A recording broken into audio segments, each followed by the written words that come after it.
నైరుతి రుతుపవనాల ప్రభావంతో తెలుగు రాష్ట్రాల్లో 3-4 రోజుల వరకు వర్షాలు కురిసే అవకాశం ఉందని హైదరాబాద్ వాతావరణ కేంద్రం ప్రకటించింది. అరేబియా మహాసముద్రం, బంగాళాఖాతంలో రుతుపవనాలు చురుగ్గా కదులుతున్నాయని పేర్కొంది.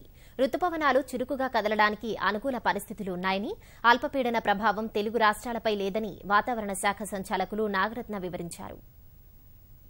మనకి నార్థన్ తెలంగాణ అంటే ఉత్తరాదిన తెలంగాణ ఉత్తరాది డిస్ట్రిక్ట్స్లోని, అట్లాగే మనకి ఉత్తర కోస్తా ఆంధ్ర జిల్లాల్లోని మనకి నైరుతి గాలులు అనేవి బాగా బలపడటం, అట్లాగే అవి 20 నుంచి 30 నాట్స్ వరకు కూడా మనకి విస్తరించి వీచడం జరుగుతుంది.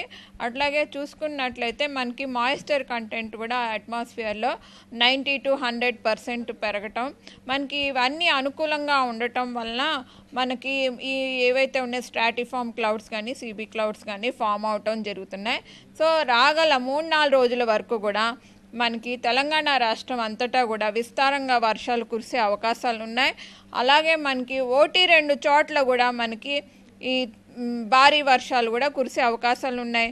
కొన్ని చోట్ల మనకి తేలికపాటి నుంచి మోస్తారు వర్షాలు కూడా కురిసే అవకాశాలు ఎక్కువగా కనిపిస్తున్నాయి.